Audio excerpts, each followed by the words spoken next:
Okay. Stop. Baby, lock them down.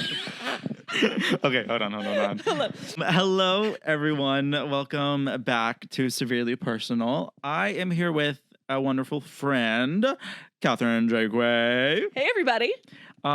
Introduce yourself, tell them who you are, and state your pronouns. Okay, my name is Katherine Jakeway. I'm a current law student out in Texas. Longtime bestie boo of Noah, and my pronouns are she and her. We're girl, woman, girl, queen, girl, slay. So we've known each other since 2014. 2014. Correct. Freshman year of high school. How did we meet? So we met, funny enough, Noah had beef with somebody I was close friends with, and I did not know Noah. All I knew is that he was talking shit. And I am loyal to my friends. And so I was automatically just like, this dude sucks. He's canceled. He's done. But then when I actually met Noah, we like became friends so fast. And I mean, we've stood the test of time. Here we are now. We truly have. It's been how many years? Oh, God. 2014. Wait, I'm in law school, not in my PhD in applied mathematics. 7. No, okay. 2015, 2016, 2017, 2018, 2019, 2020. 2021, 2022, 2023. 9 years? What? Ew, we're getting old. I know. Okay. Wow. What was your first impression of me? Okay, my first impression of you when I actually met you was that you were very like personable, like you were very like fun to be around. You had like a charm about you, which was really, and you had such a sense of humor. And I also liked that you were like passionate about things. And you're very practical at the same time. I feel like that's something we still relate on. And you are very, like, rational. Yeah. I feel like. And whenever I would have, like, anything to do or, like, I needed, like, a second opinion, I would always call you because I knew that you were going to give me, a rational and well-thought-out answer. When I first met you, like, before we were friends, because we had lunch together, I was always like, oh, like, I'm too much. Like, I have to, like, censor myself. I have to be a good boy.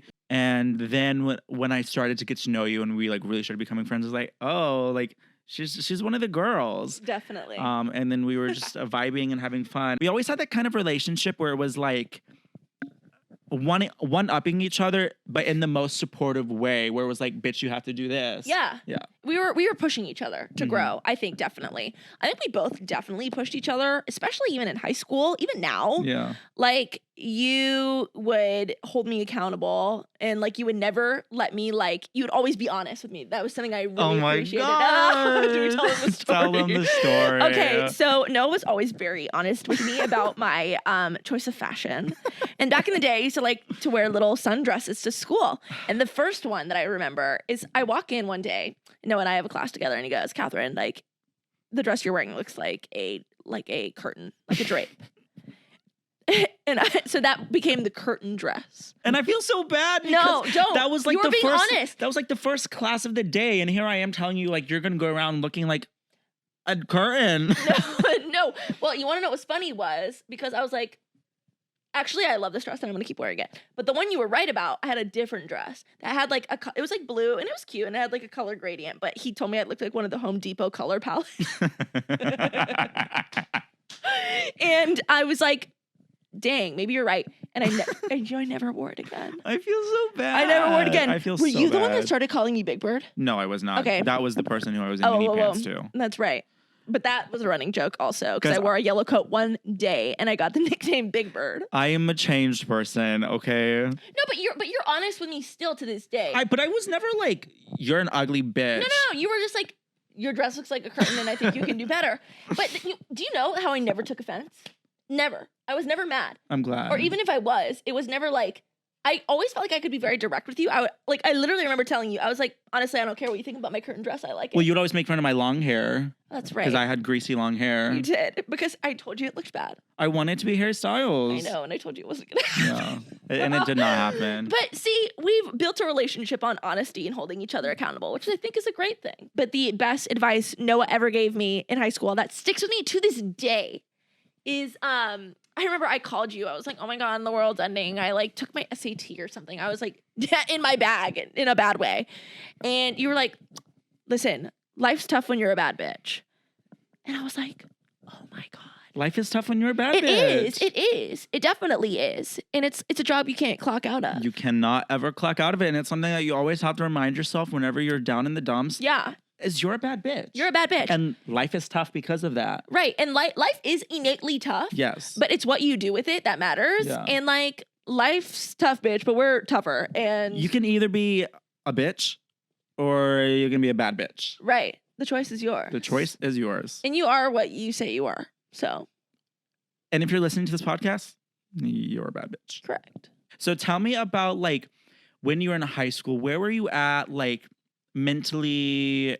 We were both very like hard workers, but in two different ways. I didn't care about my actual academics. I cared about the like extracurricular shit. Right. But you were very stern on everything. Yeah. Where did that come from? I think it came from two places. Number one, I was a big perfectionist. I held myself to a very high standard at all times, and I wanted to be good at everything I did. So I was an only child.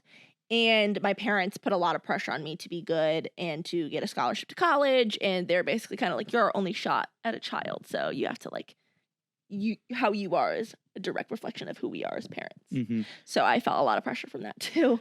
And I think it's like really important for people to know that you weren't only like doing well in your regular classes, but you were also doing the Communications Academy, which is where we learned like television production stuff. Yeah. And not only that, but you were doing sports. You were doing 2 sports on top of that. How were you able to be like, oh, I can make time for all of this? What did you have to cut out to be able to do that? My social life.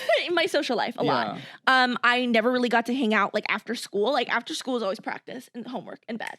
Like I would do stuff on the weekends and like, you know, I would see you guys every once in a while. But you guys hung out a lot without me. And that was just the way it had to be in order for me to fit everything in. I was incredibly disciplined. I learned discipline at a very young age. Like I was like, these are things that need to get done at this hour and I have no other choice. It taught me a lot playing college sports. But it took a lot of discipline and a lot of sacrificing, unfortunately, to be able to fit everything in. Do you ever think that like cutting out your social life prevented you as growing from like Katherine Jakeway, like not academically, but as a human being? I don't think at that phase in my life it prohibited me from growing. I think I still made very meaningful relationships with you guys, with people I played sports with. I think it definitely rooted a lot of my identity in the things I was pursuing, like my academic validation, my sports. And so I never really like, but also at that time, I feel like I didn't know enough of the world to understand that. It definitely got a little bit different in college where all I became was my school, getting into law school, my sport. That's when it consumed me. And I started feeling the effects of everything that had happened in my life prior. So tell us about your journey from leaving high school, going to college, where you got the decision of where you wanted to go and what you wanted to be. So I was originally signed to play golf in college, and then I ended up switching and going to play tennis at SMU, where I played for 4 years. I walked onto the team, got a scholarship my sophomore year, did that whole thing. I knew I wanted to go to law school. By the end of my senior year, I would say, of high school, I decided, and so I went into SMU doing the pre-law program and studying political science and doing that whole thing. And then as I went through college, like it further solidified. I had some, moments that occurred that really inspired me to go to law school. And as life started hitting me, I saw how much I could impact the world by learning the law and learning to protect other people, to advocate for people and for myself. And I wanted to be a part of that. Do you ever think that because your background is your parents are both immigrants? No, my mom is a Ukrainian immigrant, but my dad is American, but he was a first-gen college student and a first-gen grad student. Like he came from nothing pretty much, and he was a self-made man. He was wildly successful in his own field, and he put himself through college, through law school, all by himself. And but my mom was an immigrant from Ukraine, yeah. You definitely felt like the pressure of I have to make something worth of this family as the only child? Yeah, definitely. And my parents, we've recovered from this and we've healed from this, but they would tell me to my face, you are a direct reflection of who we are as parents. We do all this for you. You owe us. We spend all this money on you. We do all these things for you, and you can't this, that, whatever. So I had no choice. And that was my life. And although I'm so thankful to my parents for everything, all the opportunities that they gave me, and I know that how badly they wish they had those opportunities themselves. Yeah. And I know that that definitely must have been hard for them to watch me achieve all these things and have all these opportunities, and they didn't. And I also felt that pressure. I also felt that, like, I think deep-seated resentment and jealousy, because I feel like naturally that's going to happen. Right. It's like you see your kid living your dream and you're like, because of me, I did that, but I didn't have that. And I think that's because their inner child was unhealed. But I think we've grown past that. But I think it definitely contributed to the pressure I felt as an only child, as a perfectionist, to achieve. And if I didn't achieve, it felt like my world was going to end. And so throughout, like, all your accolades, your success and everything, where do you think you found empowerment in being a woman? Where you found empowerment in being a woman, and where that contributed to your success, seeing that other men were getting more recognition than you were? Yeah, I think ordinarily, like in sports, especially because I play an Olympic sport as a woman, we don't get nearly as much recognition because we're not a non-revenue sport. And I feel like a lot of the men's sports, they gained a lot of attention, but they did very little contribution in terms like the most tangible example I can spot was in college. We had a student athlete advisory committee. I was the executive vice president, and almost the entire board was women who were making decisions, who were setting things up, who were advocating for the student athletes. Men would rarely even come to the meetings because I don't know, why or whatever, because we were elected to these positions to represent our sport. It was heartbreaking for me to kind of see that and to see us putting in all this work and not have that recognition. And it's like, at the same time, I understand, like, we were non-revenue sports, but women's sports has come a very long way. And I took that with me into law school because the legal field is a very male-dominated field. I would say it's gotten a lot better. Like, my law school class is pretty much 50-50 men and women are, treated well and fine. But there's still a lot of inequality in partner hiring and how many male partners are female partners in certain law firms, corporations. So there is still a bit of a disparity at the top right now, even. It's really been inspiring because I know that I can help change that. I need to fact check my sources, but I'm pretty sure Ruth Bader Ginsburg was half Ukrainian. Ooh. Yeah. So I was like, oh my God. And she was one of 9 women students in her law school class. Wow. And this woman passed away a few years ago. Wow. Or 2 years ago, right? In like 2021, it was during the pandemic. Fairly recent. That just goes to show you how far we've come. And I want to be a part of that next generation that really pushes the ball forward and advocates for, all of our rights. Especially, we see women's rights being attacked. Even now with Roe versus Wade being overturned, women's rights to an abortion being taken away. It's a woman's right to choose.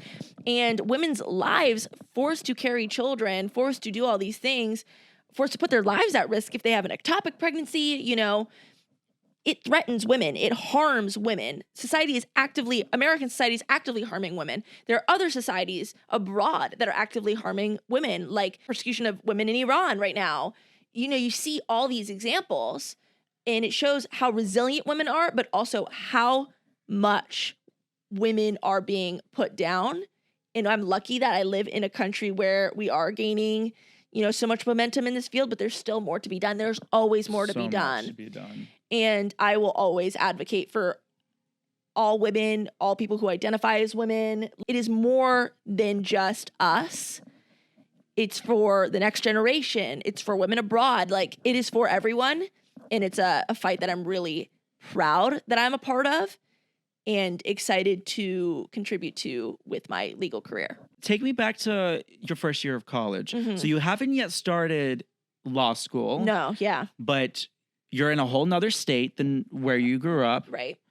Where did you come to terms with being an adult now and being like, oh, like, I'm more in the real world than I was underneath of my parents' roof? I think my exposure to people, because I think when you live in one community, I grew up in a very predominantly white conservative community. I never really had much exposure outside of it.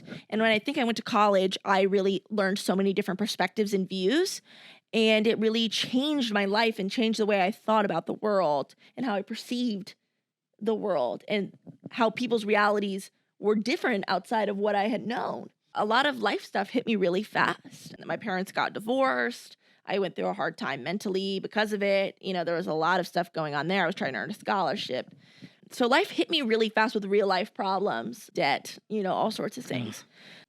And it really wakes you up. It was difficult to come through, but it truly made me into the person that I am today. And I wouldn't be who I am without all those things that I persevered through. And honestly, it's so funny. I feel like all of those things that I've been through have taught me mercy.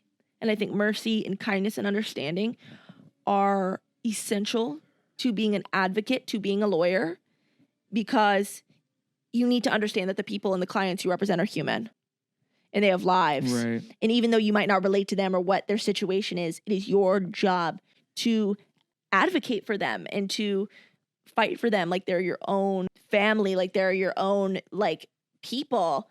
You know, you're in college now. Was there ever a moment where you're like, oh, I'm free. Like, I can party now. I can do all the things I didn't get to do. Well, it's funny because, yes, I did have a little bit of that, but I was also so disciplined about my tennis because I needed a scholarship. So I did not go out very much. Like, I went out every once in a while, of course, but not really. I didn't truly feel like that until I got to law school, where I didn't have to do, you know, like, I still obviously spent a lot of time on my studies, but I didn't have weights. I didn't have practice. I didn't have meetings. I didn't have all these things. So it's actually where I felt my first taste of freedom was actually in law school. Even though, like, I was busy and I go to law school, I work 2 jobs, like, I do all these things, I still felt more freedom then than I did in college, but I did start getting my first taste of it then. And I remember being so excited to just kind of like live my life. But I look back and I'm like, gosh, college is such a myopic view of the world. Seriously. And you think you know everything. You think, oh my God, this is adulthood. This is it. It's not. The second you step out and you start thinking about like the world, it hits you like a truck. It's scary as fuck. It's scary. It's a new level of consciousness. Yes, that's a great way of putting it. It is a new level of consciousness that honestly has pushed me in so many wonderful ways. Like, was it horrible at first? Yeah. Yeah. But it's honestly been so transformative at the same time. What is one thing that you wish you could tell Katherine in high school or just as a child? Like, just in general? Yeah. That I could tell her? Oh, be kind to yourself. I was so hard on myself. I made my life so difficult. I thought I needed to be perfect, that I needed to do all these things. Did it take me a long way? Yes. Did it make me miserable? Yes. And I don't think I truly healed. My senior year of college was very difficult. And I had to come to terms with a lot of inner child wounds that I had. And I truly, after my senior year of college, like the summer before I went to law school, I almost felt like I did have those conversations with that younger version of myself all the time. And I was like, why are you so afraid? Why are you so anxious? And I had to answer those questions for myself. And I had to learn how to trust myself. And I look back and I'm like, oh my God, like I made my life a living hell. I was so hard on myself. I freaked out about everything. I became, and you know, it manifested in ways that I don't like. Like I became critical of other people because my inner child was jealous that they got to be free and do these things that I didn't get to do because I was already looking debt in the face. I was already like doing all these things for myself. Like my family relationship was really bad. I didn't have a support system that was present with me in college. Like I was there alone, essentially. Like I had my team and everything, but it's not the same. So that was very difficult. And I had to have those conversations with my inner child and tell her, you know, like, it's okay. You're allowed to have fun and still perform. I thought they were two mutually exclusive things.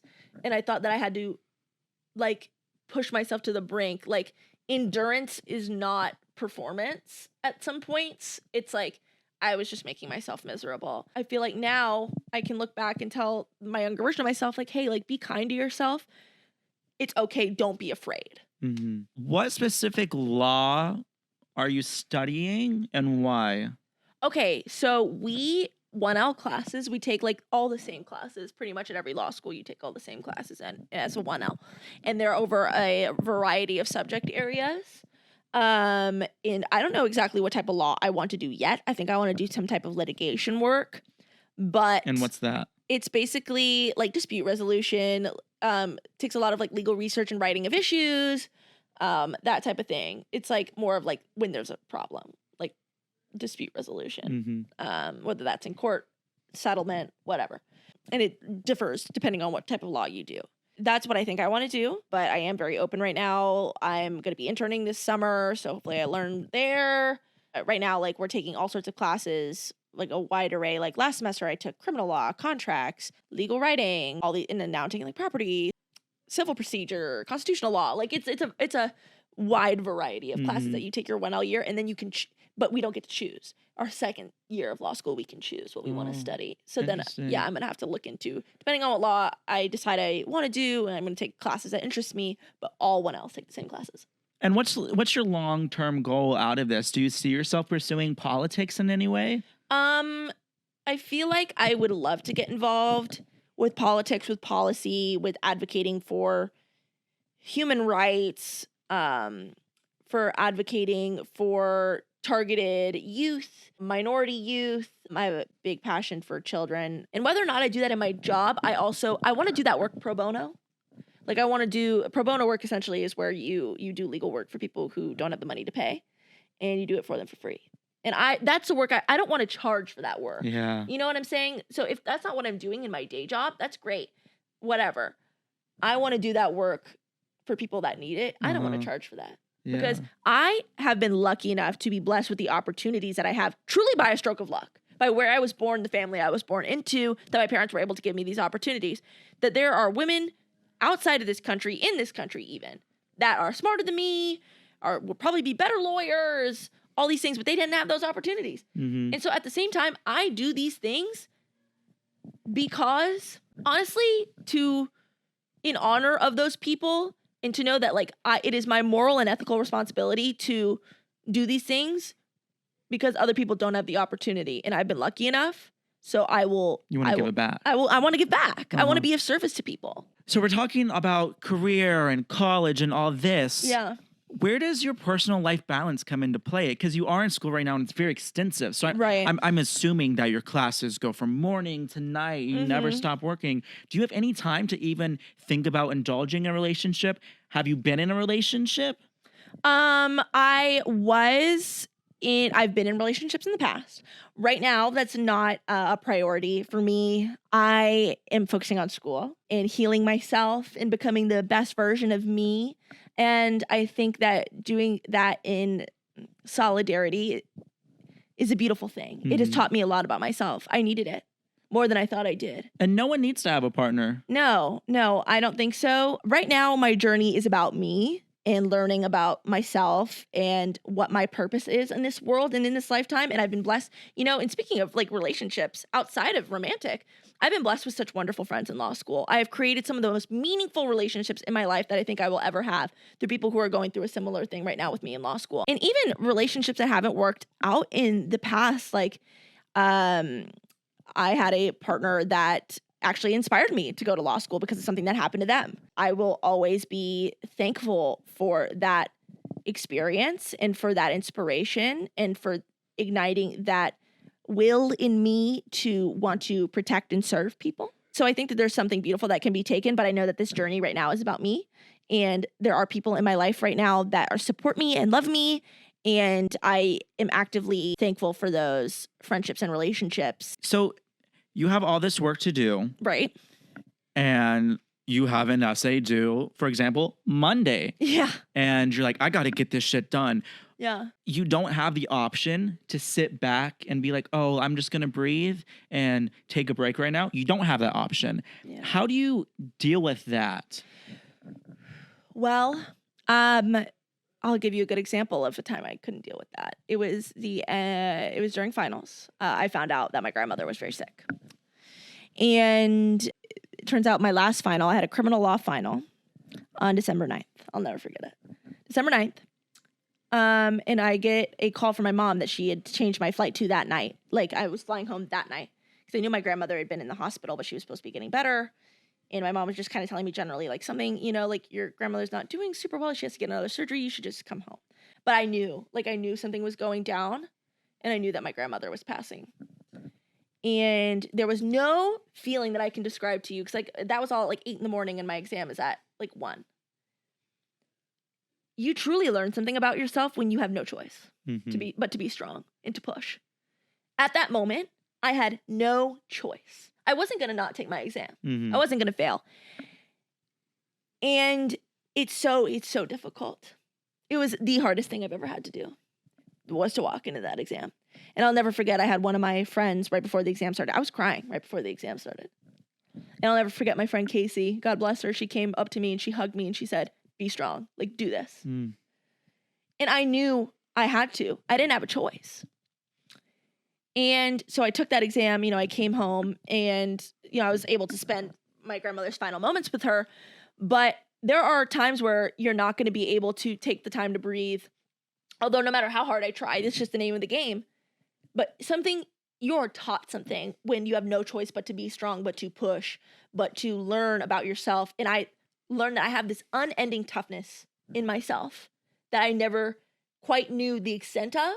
And when I learned that, I was like, I am powerful, that I'm able to feel with such humanity right now and to feel this thing personally and to still pursue. And I ended up getting an A on that exam. So it's incredible to see both my play of humanity and my ability, because it took a lot of healing to be able to do that and to have those moments where I can push through that and not crumble. But that doesn't mean it's not hard. But I think it's a balance of taking the time when I can, but when I can't, knowing that I can do this. Yeah. So after going through all of that and experiencing that trauma and everything you had to push through to get to where you are now, what is something that you're hoping that you can learn and progress more on in the present near future? Yeah, I think I want to keep progressing on working on myself. Well, first and foremost, I want to always keep learning from other people. I think learning from other people and their experiences has taught me so much about the world and has taught me understanding and mercy for others. And that's the way I want to live my life. And I think also learning about myself, continuing to give myself grace, being kind to myself, being patient, not, I used to freak out all the time about everything and everything was so serious. And it is, but you can be kind to yourself and you don't have to freak out and you don't have to keep yourself, with all this crippling anxiety about all these what ifs. I used to be the worst what iffer. Lord, I had no faith. I had no trust in myself or the future or anything. And when I truly let go and I was like, universe, show me how good it can get. Show me how good it can get. I think I want to stay in that mindset. And I think what I want most for myself is to stay in my aura of gratitude. So after all of that, is there any advice or words of encouragement or anything you would like to say to anyone who is pursuing something, someone who has a big dream, anything that could help them? Yeah. Gosh, I have a lot of things I could say, but the few things that I'll add are you can do it. I once read a very influential book in my life back in college called Untamed by Glennon Doyle. And in that book, one of the best taglines she says is that we can do hard things. That book was incredible. And it really taught me a lot about life and living for yourself, growing and learning. And that slogan, we can do hard things, is so true because just when you think that you've reached your capacity, you can go past it. But do so in a gentle and loving way. Don't let yourself be consumed by whatever you're going through because you can do it. I always thought that the only way to live life was with discipline, with all these things and to make my life so hard. And it made me into a person that I didn't like. And I was afraid of everything. I was a girl living in fear of the world, of myself, of the future. Even though I looked confident, I was terrified. Don't be afraid. Live. Don't worry about what if. Don't worry about what's going to happen. Live in the moment. Be free. Life will come at you when it's supposed to, and what is meant for you will not pass you by. That's something I'm still learning. But I think it's very good advice. And to pursue your dreams and never, ever, ever give up. You can do hard things. Work and serve and slay. Well, Katherine, if people want to connect with you, how can they? Okay, well, my Instagram is @KatJakeway. I'm pretty much @KatJakeway on everything. And if you are a fellow law student, find me on LinkedIn and let's connect. Slay. And I'll have all of her information linked in the description below. And if anybody has any questions about law school, life, has had similar experiences, please reach out. I would love to. You should start a law school podcast. Oh, maybe. You never know. Maybe I'll steal your podcast. Severely Law, Severely Queen Katherine. Yes. Well, everyone wish Katherine luck. She has a big exam due on Monday, and she still was able to stop her busy schedule, and do this with us. So we're very thankful. We love you. I love you. Thank you so much. Okay, thanks. All right. Goodbye, everyone. Thank you for watching. Mwah. Bye. Thank you guys so much for watching and listening. Thank you. I really hope you enjoyed it. And if you want to see any more episodes, check out the rest that's on our profile. Don't be afraid to follow us. And please rate the podcast. It truly does help us out quite a lot. So thank you for that. And if you want to see us off of the podcast, follow us on Instagram, TikTok, YouTube, anything ever. We are at Severely Personal. And I will see you guys next week. All right. Bye-bye. Mwah.